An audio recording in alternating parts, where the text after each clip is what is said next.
in the crossfire. Hello दोस्तों, तो कैसे हो आप। तो दोस्तों, आज की वीडियो में हम बात करने वाले हैं कुछ ऐसे क्वेश्चंस की जो कि फ्रीक्वेंट पूछे जाते हैं हर हॉस्पिटल में। चाहे आप एक्सपीरियंस्ड हो, चाहे आप फ्रेशर हो, आपको कहीं ना कहीं ज़रूर ये वाले क्वेश्चन ज़रूर पूछे गए होंगे। तो इन क्वेश्चंस के बारे में आज हम पढ़ने वाले हैं, तो वीडियो को शुरू से एंड तक पूरी ज़रूर देखना। अगर आप मेरे चैनल पर फर्स्ट टाइम विजिट कर रहे हो तो चैनल को सब्सक्राइब करना मत भूलना, और वीडियो अच्छी लगे तो लाइक ज़रूर करना। तो दोस्तों, खैर बढ़ते हैं आज की वीडियो की तरफ। तो आज की वीडियो का सबसे जो पहला क्वेश्चन है वो है आईवी बैग को कितने टाइम में हम चेंज करते हैं। तो दोस्तों, जितने भी आप आईवी फ्लूइड देते हो, कुछ कई बार होता है कि किसी पेशेंट को मतलब 20 ml फ्लूइड चल रहा है ना, या कोई मतलब जो हार्ट फेलियर वाले पेशेंट होते हैं, या फिर जिनका ईएफ बहुत ही कम होता है लेकिन उनका थोड़ा क्रिएटिनिन बड़ा होता है, तो इसलिए डॉक्टर बोलते हैं कि इसको ना 20 ml या 30 ml फ्लूइड चला दो। तो उस हिसाब से अगर देखें तो जल्दी फ्लूइड ख़त्म नहीं होता जब बीच में आप रुक रुक के चलाते रहते हो। तो जो एक आईवी बैग है, जब आप इसको स्टार्ट कर देते हो तो वो जो बैग है वो आपको 24 आवर्स तक, उसको 24 आवर के बाद आपको उसको चेंज करना होता है। तो दोस्तों, इसके साथ साथ जब भी आप आईवी फ्लूइड लगाते हो तो उस पर एक स्टिकर लगाना होता है कि आपने कब फ्लूइड शुरू करा और कब ख़त्म कर रहे हो। तो कई बार क्या होता है कि आप स्टिकर पे मतलब जो डेट ऑफ एंड है वो आप नहीं लिखते हो, तो क्योंकि आपको पता नहीं है कि बीच बीच में आप फ्लूइड बंद भी कर सकते हो, या हो सकता है पहले डिसकंटिन्यू कर दो। तो इसलिए उसके ऊपर आपने सीधा लिख देना होता है टिल फर्दर ऑर्डर, मतलब जब आपको फर्दर ऑर्डर होगा कि इसको बंद कर दो या इसको जो भी है, तो वो आपको लिखना होता है। तो दूसरी चीज़ है आईवी कैनुला। जो भी आप आईवी कैनुला लगाते हो तो वो आपको वैसे तो 72 आवर्स तक नॉर्मली, पहले जैसे जो पहले की गाइडलाइन थी वो थी कि 72 आवर्स तक रखना है आपको, उसके बाद कैनुला चेंज कर देना है। लेकिन अभी क्या हुआ है कि जब अगर आप कैनुला पेशेंट को लगा हुआ है और कैनुला बिल्कुल ठीक है, वो अच्छा चल रहा है ना, उसके ऊपर मतलब कोई भी ऐसी रेडनेस या कोई भी फ्लेबाइटिस वगैरह का हमें कुछ साइन नहीं मिल रहा है, कैनुला बिल्कुल नॉर्मल वर्किंग में है, तो अगर वो 7 डेज़ तक भी चलता है, 6 to 7 डेज़ तक भी चलता है, तो आप उसको चला सकते हो। बस ये है कि आपको कोई फर्दर इन्फेक्शन का साइन नहीं वहाँ पे, या रेडनेस या फ्लेबाइटिस ऐसा कुछ नहीं होना चाहिए। और अगर पेशेंट के ऐसे कुछ होता है, चाहे मान लो आपने अभी कैनुला लगाया, आज कैनुला लगाया है, ठीक है, तो कैनुला 10 घंटे के बाद ही मतलब आप कोई बहुत ही हैवी मेडिकेशन दे रहे हो, जब ब्लड दे रहे हो, पीआरबीसी दे रहे हो, या एफएफपी दे रहे हो, है ना, ऐसा कुछ दे रहे हो, जहाँ कई बार होता है कि कोई और भी हैवी मेडिसिन होती है, कुछ एंटीबायोटिक्स होते हैं जिनके साथ कैनुला जल्दी ख़राब हो जाता है। अगर कैनुला 10 घंटे में भी ख़राब आपका होता है तो भी आपको कैनुला चेंज करना है। अगर बिल्कुल सही रहता है तो 6 to 7 डेज़ तक आप उसको चला सकते हो। और नेक्स्ट है आईवी सेट। जो आईवी सेट हम यूज़ करते हैं, तो वो आईवी सेट को भी हम कम से कम 72 आवर्स तक रखते हैं। 72 आवर्स तक मतलब 3 दिन तक चलाते हैं, ठीक है। अगर वो भी ज़्यादा कुछ ख़राब नहीं हुआ, कुछ कई बार एंटीबायोटिक्स वगैरह हम देते हैं जब, तो उनकी क्रिस्टल्स वगैरह जो ऐसा कई बार होता है कि हमें वो विजिबली सॉइल लगने लग जाता है, तब आपको चेंज कर देना है उसको पहले ही। इसके साथ साथ एक हम फ्लश भी जो फिल करके रखते हैं पेशेंट की बेड साइड पे, तो उसको भी आपने 24 आवर तक रखना है। अगर आज मॉर्निंग में आपने उसको रखा है, डेट ऊपर स्टिकर लगाना है, टाइम लिखना है, ठीक है, और डेट लिखनी होती है। तो अगर आज आपने सुबह रखा है तो कल सुबह तक वो चेंज करना होता है, मतलब कल सुबह आपको चेंज करना है उसको। तो दोस्तों, इसके साथ साथ एक HME फ़िल्टर जो है उसके बारे में भी काफ़ी लोगों को डाउट होता है कि वो कितना टाइम रखते हैं। तो देखो, इसमें ना 2 कंडीशंस होती है। एक होता है अगर आप किसी बहुत ही लंग की इन्फेक्शन वाले पेशेंट को वो चल रहा है ना, तो उनके लिए हम मोस्टली उसको 48 आवर्स तक मतलब 24 to 48 आवर्स तक रखते हैं। अगर कोई नॉर्मल पेशेंट है, बिल्कुल मतलब कोई लंग की इन्फेक्शन की कोई साइन नहीं है उसके अंदर, है ना, तो या फिर उनको वैसे ही हमने इलेक्टिवली इंटूबेट करा है, या फिर कोई और कंडीशन की वजह से, या कोई और सर्जरी की वजह से हमने उसको इंटूबेट करा है ना, तो उस टाइम पे हमने क्या करना है कि उसको आप 72 आवर्स तक चला सकते हो। तो कुछ पेशेंट होते हैं जिनको बहुत ज़्यादा निमोनिया टाइप का होता है ना, लंग इन्फेक्शन या ऐसा निमोनिया, जिनको बहुत ज़्यादा कफ आती है, तो बहुत ज़्यादा स्क्रीशंस होती है, उनके लिए क्या होता है कि कई बार एक दिन में हम 3-3 4-4 भी चेंज कर देते हैं। तो क्योंकि पेशेंट को बार बार स्क्रीशन आएगी, कफ आएगी, है ना। पेशेंट मोस्टली ये उस कंडीशन में होता है जब हम पेशेंट को सिडेट नहीं करते हैं, है ना। पेशेंट को जब सिडेट नहीं करा होगा तो पेशेंट को बार बार ज़्यादा मतलब उतना ही ज़्यादा वो सलाइवा प्रोड्यूस होता है, उतना ही ज़्यादा वो कफ प्रोड्यूस होता है, और बार बार वो कफ करेंगे तो फिर वो सारा जो है ईटी ट्यूब के बाहर आने लगता है उसके साथ, क्योंकि वेंटिलेटर प्रेशर देता भी है, एक्सहेल भी करता है, इनहेल भी कराता है और एक्सहेल भी करता है। तो उसके साथ जब वो वापस बैक प्रेशर खींचता है तो उसके साथ कई बार वो कफ आके पूरा HME फ़िल्टर के अंदर फंस जाता है, तो फिर आपको फ़िल्टर चेंज करना पड़ता है, चाहे आप अभी आपने 2 घंटे पहले ही लगाया हो। तो ऐसे होता है। नॉर्मल पेशेंट में आप 72 आवर्स तक कर सकते हो। अगर कोई सीरियस इन्फेक्शंस वाला पेशेंट है उसके लिए आप 24 to 48 आवर्स तक रख सकते हो। तो दोस्तों नेक्स्ट जो क्वेश्चन है वो मैं आपके लिए छोड़ रहा हूँ, ठीक है। आपको इसका जवाब देना है, नीचे कमेंट सेक्शन में ज़रूर कमेंट करके बताना जो भी आपका रिप्लाई होगा। इसके बाद एंड पे मैं आपको इसका आंसर भी बता दूंगा। तो क्वेश्चन ये है कि सबसे मोस्ट इम्पॉर्टेंट एस्पेक्ट कौन सा है हैंड वॉशिंग का। आपके लिए 4 ऑप्शन है। फर्स्ट है सोप, सेकंड है वाटर, थर्ड है फ्रिक्शन और फोर्थ है टाइम। तो ये चारों ऑप्शंस में से जो भी आपको राइट लगती है कि सबसे मोस्ट इम्पॉर्टेंट एस्पेक्ट जो भी हैंड वॉशिंग का है सोप एंड वाटर के साथ, वो क्या है। तो आपको पता है सोप एंड वाटर के साथ जो हैंड वॉशिंग है वो हमारी होती है 40 to 60 सेकेंड की, मतलब 40 to 60 सेकेंड तक हम हैंड वॉश करते हैं। तो अभी आपको यही बताना है कि most important aspect of hand washing, soap, water, friction और टाइम, ठीक है। ये चारों ऑप्शंस में से एक जो भी आपको सही लगता है वो बता देना। तब तक हम बढ़ते हैं नेक्स्ट क्वेश्चन की ओर। हमारी टोटल बॉडी में से हमारे बोन्स और हमारे टीथ, इसमें कितना कैल्शियम होता है। तो इसका जो राइट आंसर है वो है 98 to 99% तक जो कैल्शियम है वो हमारी हड्डियों में और दांतों में पाया जाता है। तो सबसे ज़्यादा जो कैल्शियम है वो इन्हीं दोनों जगह पे होता है। तो इसका जो राइट आंसर है वो है 98 to 99%। तो नेक्स्ट क्वेश्चन आया था कि GCS आप क्यों मेजर करते हो, किसी पेशेंट का GCS क्यों देखते हैं। तो दोस्तों आप सबको पता है GCS हम चेक करते हैं किसी पेशेंट की LOC के लिए, मतलब लेवल ऑफ कॉन्शियसनेस को चेक करने के लिए। तो इसमें हम 3 चीज़ें मेन देखते हैं। जो फर्स्ट है वो है आई रिस्पॉन्स, सेकंड है वर्बल रिस्पॉन्स और थर्ड है मोटर रिस्पॉन्स। तो इसकी स्कोरिंग जो है टोटल 15 तक होती है। और बाकी GCS के बारे में अगर आपने डिटेल में पढ़ना है वो मैंने ऑलरेडी वीडियो बना रखी है। आप आई बटन पर क्लिक करके वो वीडियो देख सकते हो पूरी, नहीं तो उसका लिंक मैं नीचे डिस्क्रिप्शन में दे दूंगा, वहाँ से भी चेकआउट कर सकते हो ये वीडियो ख़त्म करने के बाद। तो दोस्तों जो नेक्स्ट क्वेश्चन है वो है कि किसी पेशेंट को अगर ऑक्सीजन कितने टाइम तक नहीं मिलेगी तो ब्रेन डेड हो जाएगा। तो इसका जो राइट आंसर है वो है 4 मिनट्स। 4 मिनट्स तक अगर किसी पेशेंट के ब्रेन को ऑक्सीजन नहीं मिलती है तो ब्रेन के जो टिश्यू है वो डैमेज होने लग जाते हैं और पूरा ब्रेन डेड हो जाता है 4 मिनट के अंदर अंदर। तो यही इसका राइट आंसर है 4 मिनट। तो कॉज इसका कोई भी हो सकता है, चाहे कोई ट्रॉमा हो गया हो, चाहे ऑक्सीजन डेप्रीवेशन हो गई हो किसी पेशेंट को, या कोई इन्फेक्शन हो गई हो, नहीं तो फिर इंट्राक्रेनियल हेमरेज होने की वजह से भी कई बार ऑक्सीजन की डेप्रीवेशन हो जाती है। और उसके साथ साथ क्या होता है कि पेशेंट को ऑक्सीजन ब्रेन को नहीं जाती है ना, तो 4 मिनट के अंदर अंदर तो भी ब्रेन डेड हो जाएगा। तो दोस्तों जो नेक्स्ट क्वेश्चन था वो था कि डेथ होने के बाद जो पेशेंट के बॉडी स्टिफ होती है उसको हम क्या बोलते हैं। तो दोस्तों किसी भी पेशेंट की डेथ होने के बाद कुछ चेंजेस आने शुरू हो जाते हैं जिसको हम बोलते हैं राइगर मोर्टिस, एल्गर मोर्टिस, है ना, एक लीवर मोर्टिस। ये मेन 3 मोर्टिस है जो हम इसमें पढ़ते हैं। तो सबसे पहला वही जो स्टिफनेस वाला है उसको राइगर मोर्टिस बोलते हैं। तो सेकंड वाला है जो एल्गर मोर्टिस होता है। तो एल्गर मोर्टिस में क्या होता है कि हमारी जो बॉडी है वो ठंडी होने लग जाती है पूरी। तो बहुत बार हमने गांव में भी देखा होता है कि किसी की डेथ होती है या मतलब डेथ होने वाली होती है तो हमारे गांव के लोग क्या करते हैं कि ऐसे हाथ लगा के देखते हैं, अरे यार ये तो ठंडा हो गया, अब नहीं बचेगा बस भाई सब, ये तो गया। तो मतलब हमने ये चीज़ें मतलब गांव में भी सबको पता होता है, लेकिन उनको ये नहीं पता है कि इसको एल्गर मोर्टिस बोलते हैं।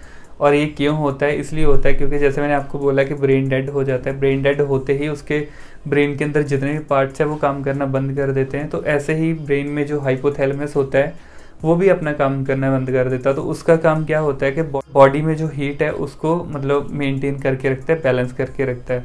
तो हीट को 98.6 डिग्री तक मेंटेन करके रखने का काम होता है हाइपोथैलेमस का। हाइपोथैलेमस गया तो बस काम हो गया, बस बॉडी ठंडी होनी शुरू हो जाएगी। तो बस उसके बाद हमें पता चल जाता है कि अब पेशेंट नहीं बचेगा, है ना। तो नेक्स्ट है जिसको हम बोलते हैं लीवर मोर्टिस, ठीक है। इसमें क्या होता है कि इसमें जब किसी पेशेंट की डेथ हो जाती है तो उसके बाद उसका जो हार्ट है वो बंद हो जाता है, काम करना बंद कर देता है। तो जो ब्लड है जहाँ पे है वहीं पे रुक जाता है। ग्रेविटी की वजह से वो नीचे को जाने लगता है। अगर पेशेंट अगर अपराइट पोजीशन में करोगे तो सारा ब्लड नीचे एक्सट्रीमिटी में चला जाएगा।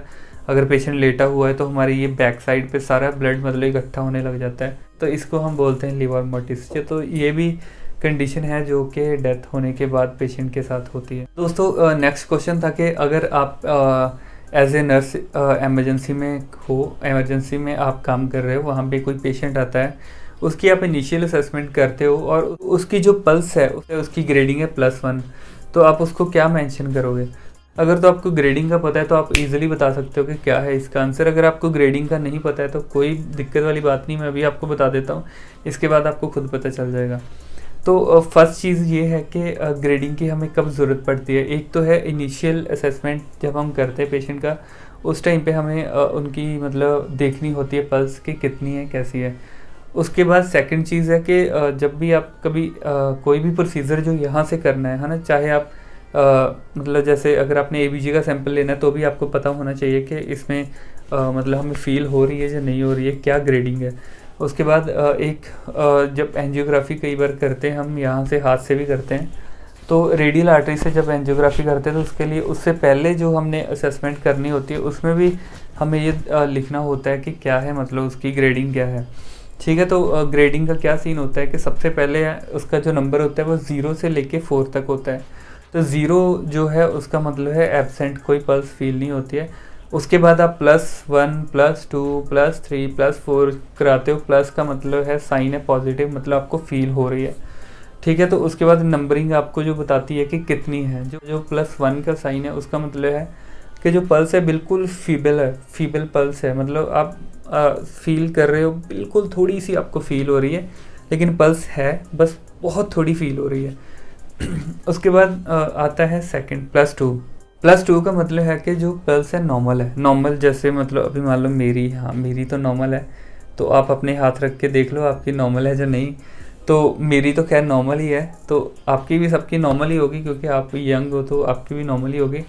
तो आप अपनी पल्स को +2 पे काउंट कर सकते हो। ठीक है, +2 की ग्रेडिंग में काउंट कर सकते हो। उसके बाद आता है +3 वाला जो है उसमें होती है स्ट्रॉन्ग पल्स जो है वो +3 में हम काउंट करते हैं। तो इसमें मतलब कुछ ऐसी कंडीशंस में हमारी, जैसे मान लो आप अभी रनिंग करके आए हो तो आपका हार्ट जो है बहुत स्पीड में बीट कर रहा होगा। ठीक है, तो जितना ज़्यादा ब्लड आपकी मतलब बॉडी में जाएगा उतनी स्पीड से वो आपकी पल्स जो है वो स्ट्रॉन्ग होने लग जाएगी। मतलब आपको पता चलेगा कि हाँ यार मेरी पल्स तो बहुत बीट कर रही है ज़ोर से, है ना। उसके बाद आती है +4 वाली। +4 में हम काउंट करते हैं बाउंडिंग पल्स।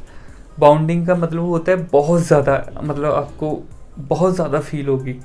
तो बाउंडिंग पल्स में मोस्टली क्यों इसके कॉज, कई बार हाइपरटेंशन वाले पेशेंट होते हैं जिनका BP बहुत ज़्यादा बढ़ता है, जब बढ़ा हुआ है तो उनकी पल्स बहुत ज़्यादा स्पीड में फील होगी, आपको बाउंडिंग पल्स फील होगी। या हार्ट की अलग अलग कंडीशंस में भी आपको फील हो सकती है ना।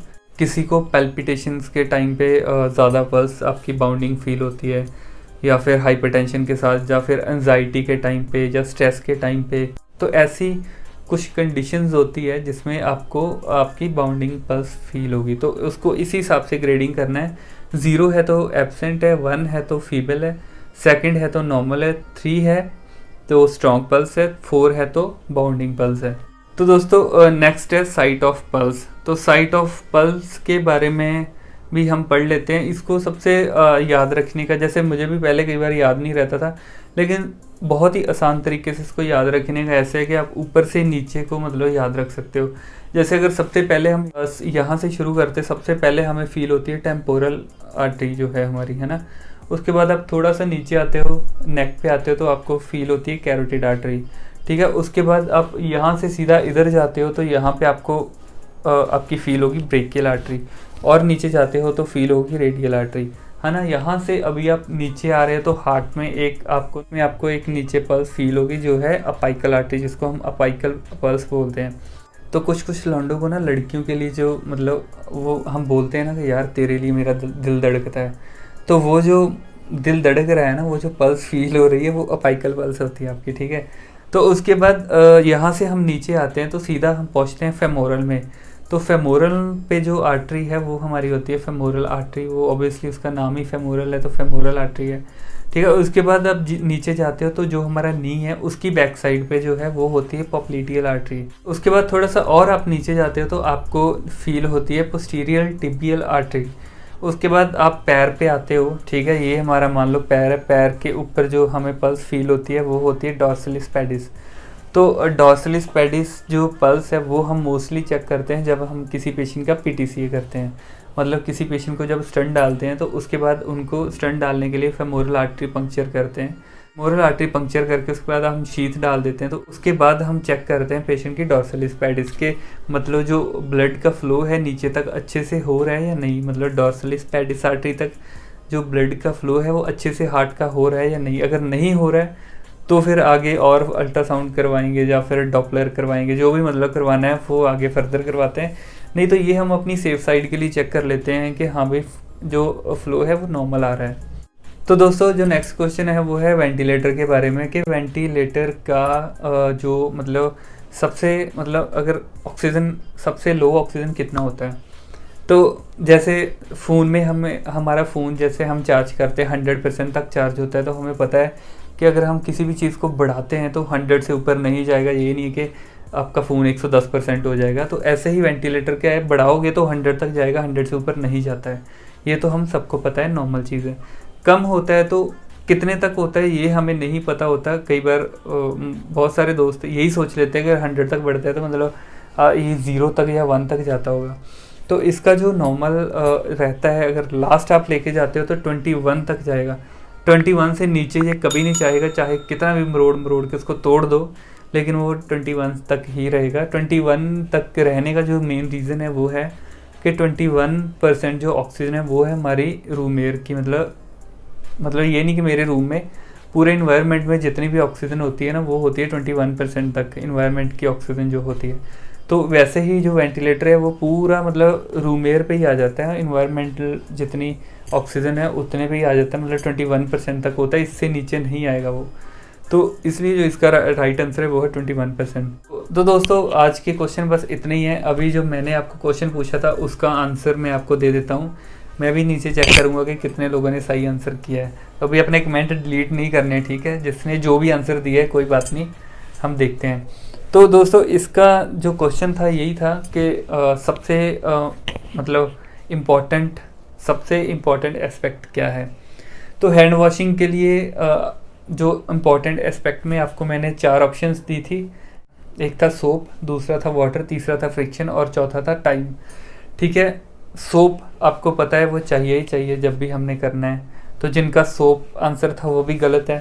दूसरी चीज़ जो है वो है कि वाटर आपको पता है हैंड वॉशिंग करना है तो वाटर चाहिए ही चाहिए, वो भी जिन्होंने आंसर दिया वो भी गलत है। तीसरा है फ्रिक्शन आपको पता है कि अगर हम मतलब हाथ धोते हैं तो फ्रिक्शन तो हमारा होता ही होता है। अगर मैंने फ्रिक्शन करा छोड़ दिया तो क्या ये सही हैंड वॉशिंग है? नहीं है, इसलिए फ्रिक्शन जिन्होंने आंसर दिया वो भी गलत है। तो लास्ट में हमारा आता है जो सही आंसर है वो है टाइम। तो टाइम इसलिए ठीक है क्योंकि पानी के साथ मतलब जैसे फ्रिक्शन अगर आपका आंसर है तो मैंने ऐसे हाथों में सोप लिया है, ऐसे करा, 6 स्टेप मैंने करे हैं, 6 स्टेप ख़त्म हो गए। अगर वो 40 to 60 सेकंड में मैंने नहीं करे तो मेरा वो करने का फ़ायदा नहीं है, मतलब वो यूज़लेस है। अगर मैं उसको बस ऐसे करता हूँ, बस कर दिया 10 या 15 सेकंड या 20 सेकंड 25 सेकंड में, तो गलत है मेरा वो, ठीक है। तो इसलिए इसका जो राइट आंसर है वो है टाइम। अगर आप 40 to 60 सेकंड नहीं ले रहे तो मतलब आप अच्छे से क्लीन नहीं कर रहे हो। तो अच्छे से क्लीन अगर आप करोगे तो आपको 30 to 60 सेकंड लगेंगे ही लगेंगे। तो इसलिए मोस्ट हमारा इम्पॉर्टेंट एस्पेक्ट है टाइम। तो अगर आपको, मुझे ये क्वेश्चन आया था, मेरा ठीक हुआ था, अगर आपको भी आए तो टाइम पे टिक ही करना है, फ्रिक्शन, पानी, साबुन किसी पे टिक नहीं करना है, ठीक है। तो दोस्तों आई होप कि आज की वीडियो आपको अच्छी लगी होगी और इन्फॉर्मेशनल लगी होगी। अगर अच्छी लगी है तो लाइक ज़रूर करना और अपने दोस्तों के साथ शेयर ज़रूर करना। अगर आप नए हो मेरे चैनल पे तो चैनल को सब्सक्राइब करना मत भूलना। चैनल को सब्सक्राइब करो और अपने दोस्तों के साथ शेयर ज़रूर करो।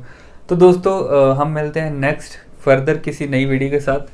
तब तक के लिए बाय बाय।